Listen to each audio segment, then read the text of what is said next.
श्री गणेशाय नमः, श्री सरस्वती नमः, श्री कृष्णाय नमः। देखिए, आज आपको श्रीमद् भागवत महापुराण के 7वें स्कंद का 9वां अध्याय श्रवण कराता हूँ। प्रेम से मन लगाकर श्रवण कीजिए। 9वां अध्याय में हरि निकट भेजो अज प्रहलाद, क्रोध शांत कर विनय की हरि की स आह्लाद। श्री नारद जी बोले कि क्रोध के वेग से अत्यंत भयंकर श्री नरसिंह जी को देखकर ब्रह्मा, रुद्र, इंद्रादि देवताओं में कोई सम्मुख न जा सका। जो सदा समीप रहते थे वे सब देवता भी दूर ही खड़े हुए स्तुति कर रहे थे। निदान सब देवता मिलकर श्री लक्ष्मी जी के निकट गए और हाथ जोड़कर बोले कि हे जननी, श्री नरसिंह जी के तेज से त्रिलोकी भस्म हुआ चाहती हैं। आप चलकर उनके क्रोध को शांत कीजिए। यह कह साक्षात श्री लक्ष्मी जी को नरसिंह जी के सम्मुख भेजा। उस महाभयंकर रूप को देखकर लक्ष्मी जी पास न जा सकी, क्योंकि तब भागवत प्रहलाद को निकट बैठा हुआ देखकर ब्रह्मा जी बोले कि हे पुत्र, तेरे ही कारण तेरे पिता अत्यंत क्रुद्ध हो रहे हैं। उनके समीप तू ही जा और उनके क्रोध को शांत कर। नरेंद्र ब्रह्मा जी की आज्ञा को सिर पर धारण कर महाभागवत वह भोला भाला प्रहलाद हाथ जोड़कर सिर नवाकर सहज सहज में नरसिंह जी के निकट जाकर दंडवत प्रणाम किया। तब अपने चरणों में पड़े हुए उस बालक प्रहलाद की देखकर नरसिंह जी ने कृपा से परिपूर्ण होकर उसको उठा लिया और उसके सिर पर काल रूप सर्प के भय से डरने वाले बुद्धिमानों का अभयदायक अपना कर कमल रखा। श्री नरसिंह जी के हस्त कमल के स्पर्श से उनकी सब अशुभ वासना दूर हो गई और उसी समय उसको ब्रह्म ज्ञान प्राप्त हो गया। तब हर्षित चित्त रोमावली खड़ी हो गई, अंग प्रफुल्लित हो गया, आंखों में प्रेम के आंसू भर आए और अति आनंदित हो भगवान के चरण कमल का ध्यान करने लगा। यहाँ एक शंका होती है कि प्रहलाद के ऊपर तो नरसिंह भगवान का परम अनुग्रह था, फिर शीघ्र क्रोध को त्याग कर वरदान क्यों नहीं दिया? ऐसी प्रीति करके फिर वह दिन में विलंब क्यों किया? वर देने में जो है विलंब क्यों किया? नरसिंह जी ने शीघ्र क्रोध त्याग नहीं किया और प्रहलाद को शीघ्र वरदान भी नहीं दिया। इसका कारण यह है कि लोक में प्रहलाद की भक्ति प्रशंसा कराने के लिए क्रोध त्यागने में और वरदान देने में विलंब किया। लोक में सब ऐसे वचन कहेंगे कि सब देवताओं ने नरसिंह जी की स्तुति की परंतु क्रोध शांत नहीं हुआ। जब प्रहलाद ने स्तुति की तब उसी समय क्रोध को त्याग दिया। ऐसा नरसिंह भगवान को प्रहलाद प्यारा था, इसलिए क्रोध के त्यागने में विलंब किया और इसलिए तुरंत वरदान भी नहीं दिया। एकाग्र मन से स्वस्थ सावधान होकर प्रेम भरी गदगदवाणी से वह भक्त प्रहलाद अपने लोचन और अंतःकरण को श्री नरसिंह जी के स्वरूप में लगाकर भगवान वासुदेव की प्रार्थना करने लगा। प्रहलाद बोला कि सत्वगुण में एकाकार बुद्धि वाले ब्रह्मादिक देवताओं के गण मुनि और सिद्ध पुरुष गंभीर वाणियों से अनेक महागुणों से आज तक जिनकी आराधना और प्रार्थना करने को समर्थ नहीं होते, वे उग्र रूपधारी नरसिंह भगवान मुझ दानव जाति मंद बुद्धि पर किस प्रकार संतुष्ट होंगे? तो भी उनकी कृपा से उनकी स्तुति करता हूँ। धन, जाति, रूप, तप, पांडित्य, श्रुत, तेज, ओज, प्रभाव, बल, पौरुष, बुद्धि, योग, इन सब में कोई भी उपाय परमेश्वर की आराधना करने योग्य नहीं, क्योंकि भगवान तो केवल भक्ति भाव के भूखे हैं। देखो, सुदामा के तंदुलों पर ही प्रसन्न हो गए। चाहे 4 वेद का विभाग करता, अनेक यज्ञों का करने वाला, अनेक गुण संपन्न, धन में कुबेर के समान और जाति का ब्राह्मण हो, परंतु भगवत भक्ति से विरुद्ध हो तो वह ब्राह्मणों की गणना में नहीं है। और जो जनजाति का चांडाल, महापापी और नित्य सुरापी भी हों, परंतु अपने मन, वचन, कर्म, तन, धन और अपने प्राणों को नारायण को समर्पण कर देता है, वह महाश्रेष्ठ है और धन्य है। वह स्वपच भी अपने सब परिवार को संसार सागर से तार सकता है और अधिक अभिमानी और अज्ञानी ब्राह्मण भी आपके चरण कमल से विमुख रहने वाला किसी प्रकार अपने परिवार को पावन और पवित्र नहीं कर सकता। और वह धन भी केवल तन का पालन करने वाला है, कुछ मंगलदायक नहीं है। हे प्रभु, आपके अज्ञानी जीवों से अपने लिए आप कुछ पूजा भेंट नहीं मांगते। आपको तो किसी वस्तु की आवश्यकता ही नहीं, क्योंकि आप तो अपने ही स्वरूप के भाग से परिपूर्ण हो और दयालु हो। मनुष्य जो जो पदार्थ भगवान के अर्थ प्रदान करता है और आदर सम्मान से भगवान को चढ़ाता है, वह सब अपना ही प्रयोजन सिद्ध करता है। जैसे अपने मुख के तिलकादिक की शोभा अपने ही प्रतिबिंब की कांति को झलकाती है, ऐसे ही जो प्राणी जिस वस्तु को भगवत अर्पण करता है वह सब उसी प्राणी को मिल जाता है। इसलिए मैं जो अधम बुद्धि माया के जाल में फंस रहा हूँ, आपकी महिमा का वर्णन नहीं कर सकता, परंतु अपनी मति अनुसार जैसे मेरी बुद्धि है आपकी स्तुति करता हूँ। आपके चरित्र गान से मनुष्य पवित्र हो जाता है, इसलिए मैं आपकी स्तुति करता हूँ। हे ईश, हमारे समान इस स्वरूप से डरते हुए यह सब ब्रह्मादिक देवता आपके दास हैं। सत्व गुण धाम अवतारों की जो मांगलिक क्रीड़ा है उसको संसार के मंगल के अर्थ और अपने आत्मा के सुख के लिए आप करते हैं। इसलिए हे शांत स्वरूप, अब आप अपने क्रोध को शांत करो, क्योंकि हम लोगों को दुख देने वाले असुर को आपने मार ही लिया है। फिर अब क्रोध करने की क्या आवश्यकता है। वृश्चिक और सर्प को जब कोई मार डाले तो साधु लोगों को बड़ा आनंद होता है, ऐसे ही इस दुष्ट हिरण्यकशिपु के वध करने से साधु लोगों को बड़ा आनंद हुआ। हे नरसिंह जी, अब सब लोग आपके समीप आए हैं, ये अपना भय दूर करने के लिए आपका स्मरण करते हैं। आपके इस अद्भुत स्वरूप का ध्यान करने से ही भय दूर हो जाएगा। फिर अब क्रोध करने की क्या आवश्यकता है।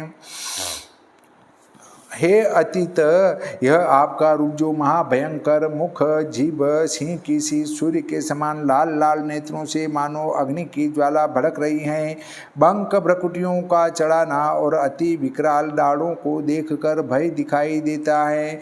आंतों की माला पहनने से और सटा के बाल रुधिर से भिगे हुए केले के पत्तों के समान कान ऊंचे ऊंचे खड़े दिखाई देते हैं। नखों के अग्रभाग वेदियों के उदर के विदीर्ण करने वाले महागंभीर शब्द से सब दिशाओं के दिक्पाल भय मानकर कंपायमान होते हैं। इनका तो मुझको कुछ भय नहीं, परंतु हे कृपावत्सल, इस संसार चक्र के दूसर दुख से मैं महादुखी हूँ।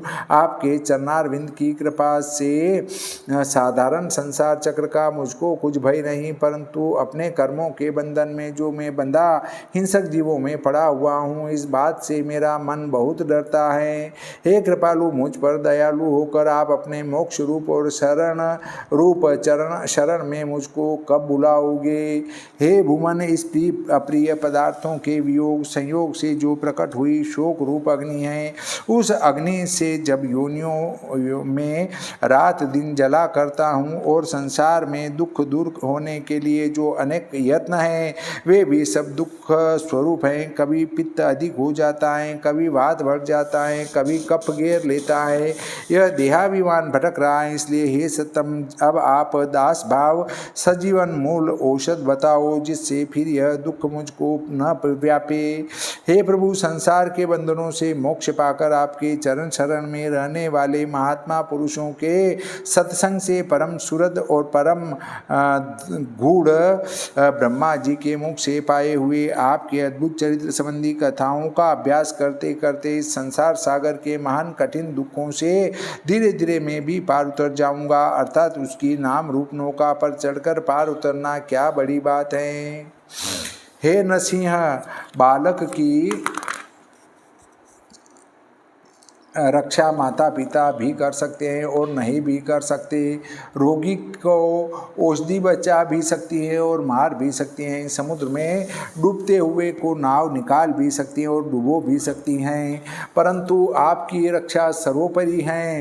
रोगियों के कष्ट दूर करने के लिए संसार में अनेक उपाय और अनेक औषधियाँ हैं, परंतु आपकी इच्छा बिना कोई कार्य सिद्ध नहीं हो सकता। सबका यही तात्पर्य है हैं कि जब शरीरधारी आपकी उपेक्षा करें तो उसको दुख है और आपकी चाहना करे तो सुख है। भिन्न भिन्न स्वभाव वाले ब्रह्मादिक देवता अथवा उनसे पीछे जो उत्पन्न हुए पिता पितामहादिक जो कोई पुरुष जिस काल में जिस हेतु से जिस संबंध से जिसके लिए जिस प्रकार से जिसकी प्रेरणा से जो कुछ होता है वह सब आपका ही स्वरूप है। पुरुष को काल द्वारा प्रेरित जिसके गुण हैं ऐसी यह माया अपने अनुसार काल करके कर्ममय वेदमय मन को रचती हैं और माया से प्रेरित 16 विकार रूप जिसमें आरे ऐसे संसार रूप चक्रवाले मन को आपकी कृपा बिना कौन तार सकता है। हे ईश्वर, हे जगदीश, अपनी चैतन्य शक्ति से सदा बुद्धि के गुणों को जीतने वाले अपने सर्वगुणमयी माया के प्रेरक कार्य और साधनों के साधक सर्वशक्तियों को अपने अधीन करने वाले आप हैं और मैं जो इस मन मोहिनी माया से 16 आरे वाले संसार चक्र में पड़ा हुआ कोलू के भीतर गन्ने की नाई पील रहा हूँ।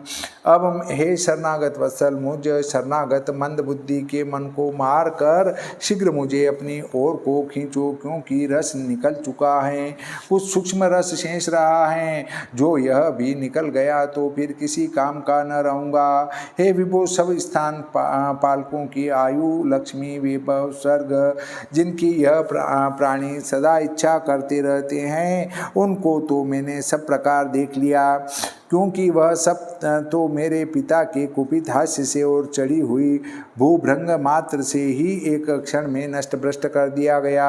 उस सर्वसंहारी मेरे पिता को आपने बिना शस्त्र नखों से विदीर्ण कर डाला। इसलिए मैं अज्ञानी, किसी बात को न जानने वाला, प्राणियों के आशीर्वाद को ब्रह्मा पर्यंत की आयु को, लक्ष्मी को, इंद्रियों से भोगने वाले सुख को और संसार के अनेक प्रकार के ऐश्वर्यादि भोगों को भोगने की मेरी इच्छा नहीं और सिद्धियों को भी मैं नहीं चाहता, क्योंकि वे भी आपके काल रूप प्रबल पराक्रम से खंडित होने वाली हैं। इसलिए हे प्रभु, मुझको तो आप अपने दासों की चरण शरण में रखना।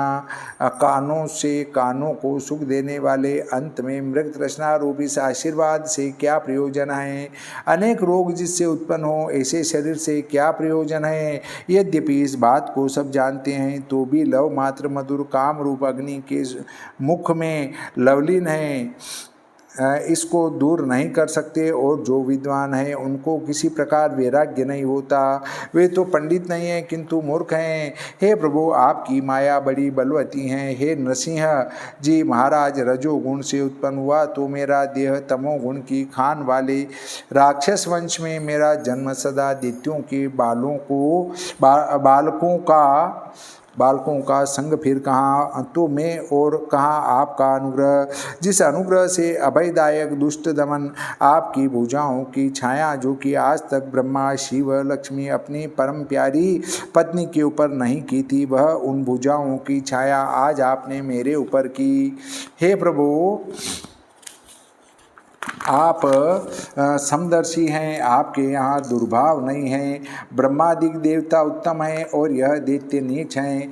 यह बुद्धि अधम लोगों की है, आपकी नहीं, क्योंकि आप तो सर्व जगदाधार और सबके सुहृद हो। तो भी कल्प तरु के समान जो जैसी सेवा करता है उसको वैसा ही फल मिलता है। आपकी कृपा कल्पद्रुम के सदृश है और कल्पद्रुम को सब इकसार हैं। तो भी जो मनुष्य कल्पवृक्ष के नीचे वास करते हैं वे मनोवांछित फल पाते हैं। इसी प्रकार आपको सब एक सार हैं, परंतु सेवकों को सेवा के अनुसार फल देते हो। आपके यहाँ कुछ भी दुर्भाव नहीं है। हे नाथ, जिस प्रकार आपने मुझको संसार रूप को कूप में पड़ा देख अवतार धारण किया और आपको मुझको अपनाया, इसी प्रकार नारद जी ने भी मुझे संसार रूप भयंकर सर्प वाले अंधियारे कूप में पड़ा देखा और यह जाना कि विषयानुरागी लोगों के कुसंग से अंधकार होकर इसमें गिर गया और इसके सब अंग भुजंग ने रस लिए।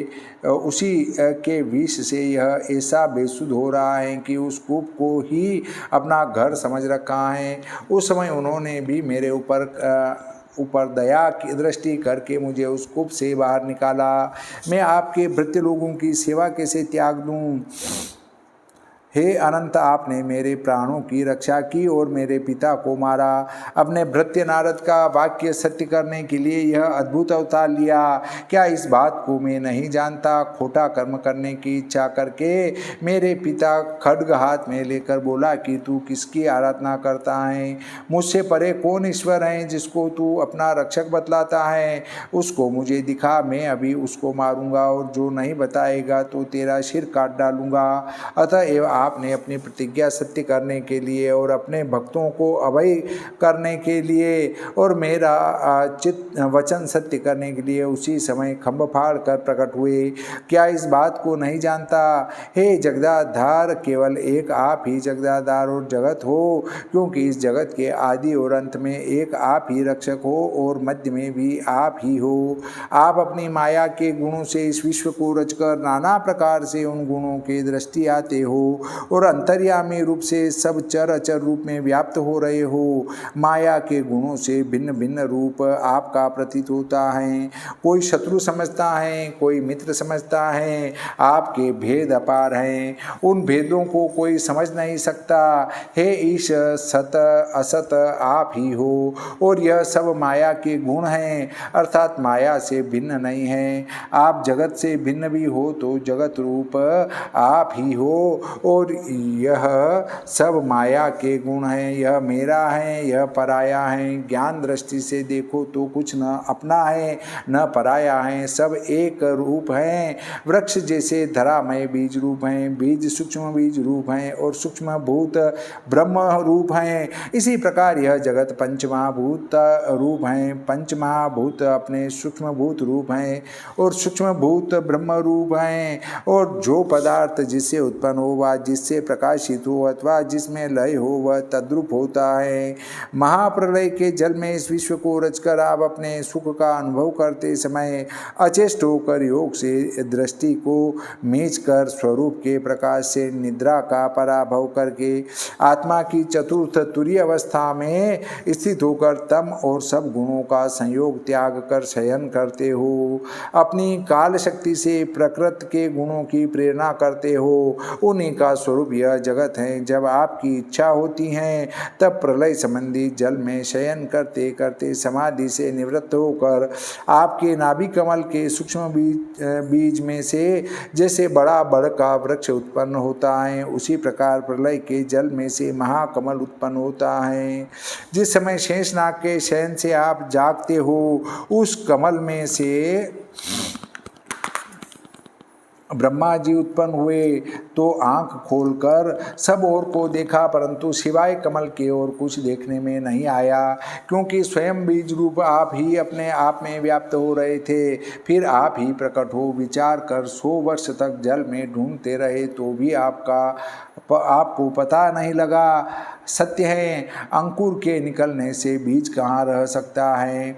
तब ब्रह्मा जी अति विस्मित हो पीछे को लौटे और उसी कमल पर बैठकर तपस्या करने लगे। जब तपस्या करते करते अनंत काल व्यतीत हो गया तब उसी तीव्र तप के प्रभाव से मन का अति शुद्ध भाव हो गया।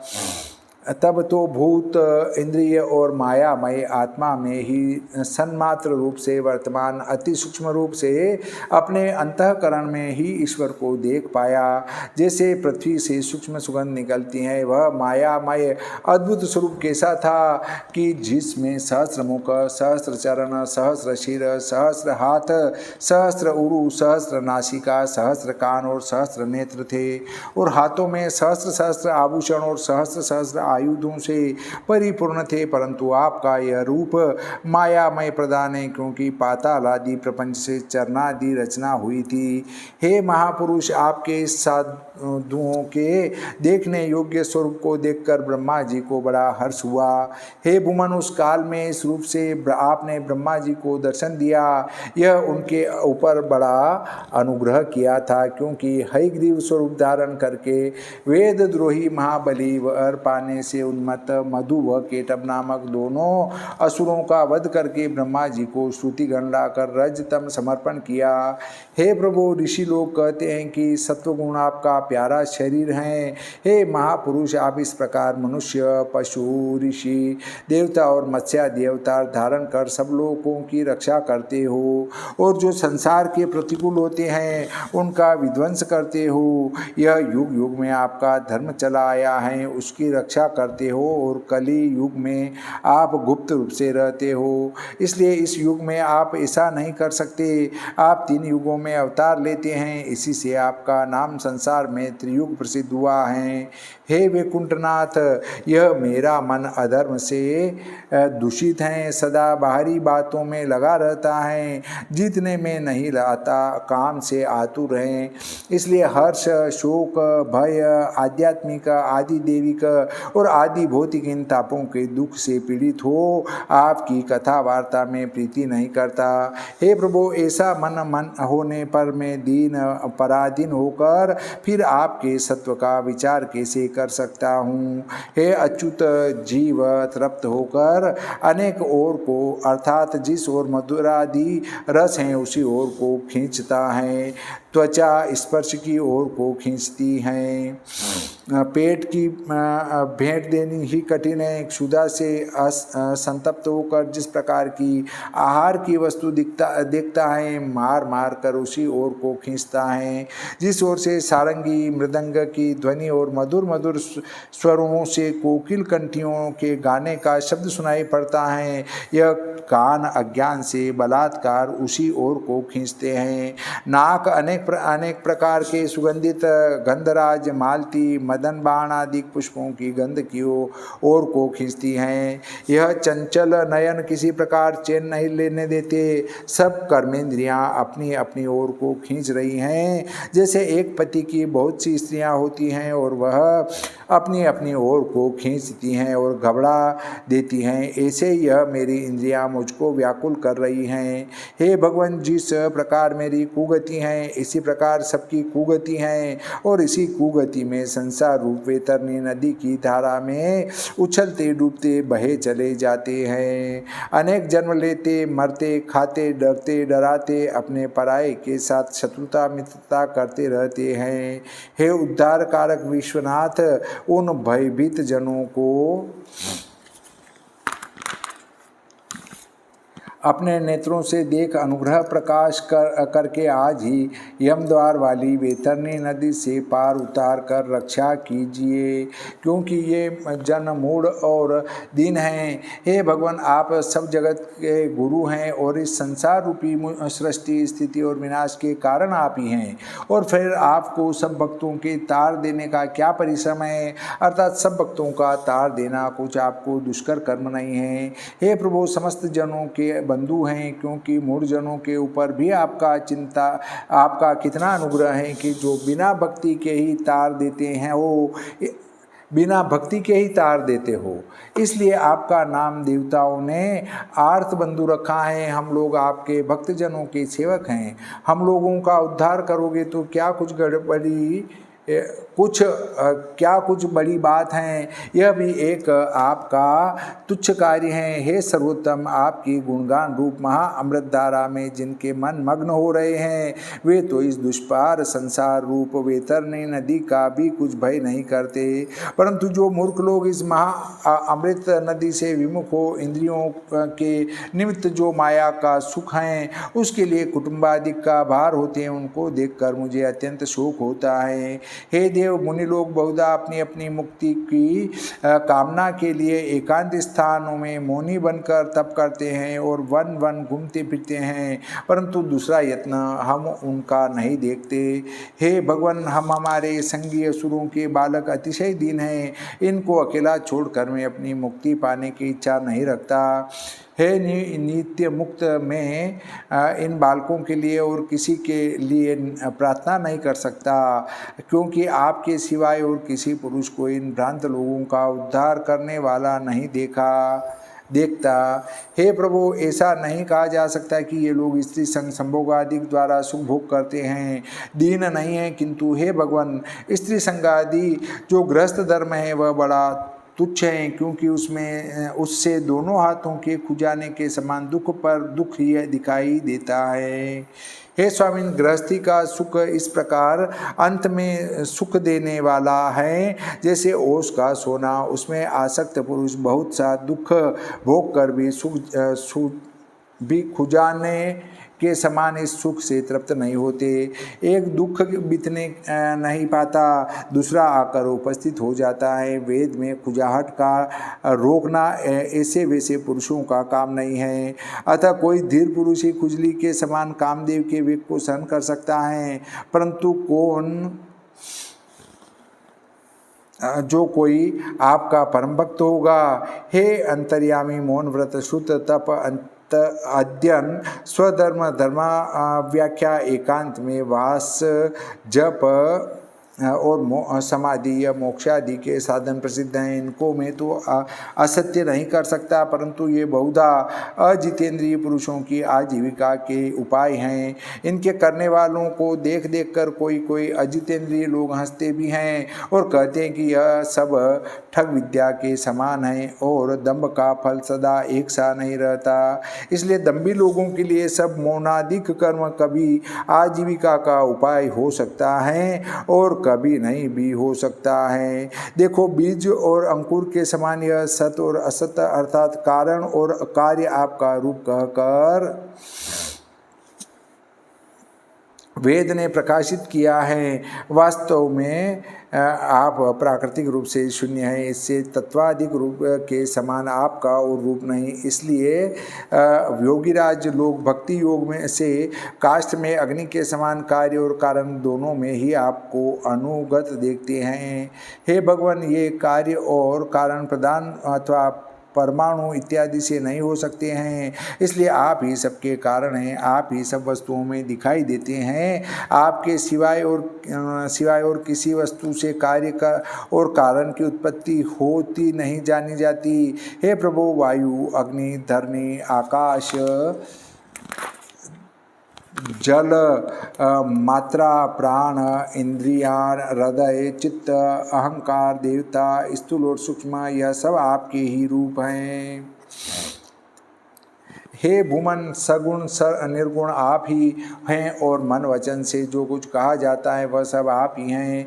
यह गुण अवगुण महत्त्व आदि मन आदि के देवता और मनुष्य जो भली प्रकार आदि अंत के जानने वाले हैं, उनमें कोई भी आदि अंत के सिवाय आपके स्वरूप को नहीं जान सकता, अर्थात सब आप ही हैं। इससे हे उरुगाय, बुद्धिमान पुरुष सब पाठ पूजन छोड़ केवल समाधि से आपका ही ध्यान किया करते हैं। इसलिए हे अत्यंत पूजनीय, नमस्कार, स्तुति, सर्व कर्म समर्पण, पूजन, चरणारविंदों की स्मृति और कथा सुनना, यह षडंग भक्ति की सेवा आप जो परमहंसों के गति रूप हो। आपकी भक्ति बिना मुक्ति कहाँ, इसलिए आप अनुग्रह कर मुझको अपने दासों का दास बना लो। नारद जी बोले कि भगवत भक्त प्रहलाद ने जब इस प्रकार भक्ति से भगवान के गुण वर्णन किए, तब अलौकिक गुण विशिष्ट नरसिंह जी ने क्रोध शांत कर नम्र प्रहलाद पर प्रसन्न होकर इस प्रकार कहने लगे। भगवान बोले कि हे दैत्य कुल भूषण प्रहलाद, हे भद्रे, हे असुरोत्तम, तेरा कल्याण हो। मैं तुझ पर अति संतुष्ट हूँ। जो तेरी इच्छा हो वह वर मांग, मैं सब मनुष्यों का मनोरथ पूर्ण करने वाला हूँ। हे आयुष्मान, मुझको बिना प्रसन्न किए मेरा दर्शन होना महाकठिन है और मेरा दर्शन करके फिर यह प्राणी किसी प्रकार का शोक संताप नहीं सह सकता। इसलिए महात्मा पुरुष कल्याण की इच्छा करने वाले भाग्यशाली पुरुषों को सब प्रकार के आशीर्वाद देने वाला मैं हूँ। नारद जी बोले कि सब लोगों को लुभाने वाले वरदानों में यद्यपि प्रहलाद को अनेक प्रकार का लोभ दिखाया, परंतु तो भी उस प्रहलाद भगवान के परम भक्त ने किसी वरदान की चाहना नहीं की। श्रीमद्भागवते महापुराणे सप्तम स्कंदे भाषाटिकायां प्रहलाद चरित्रे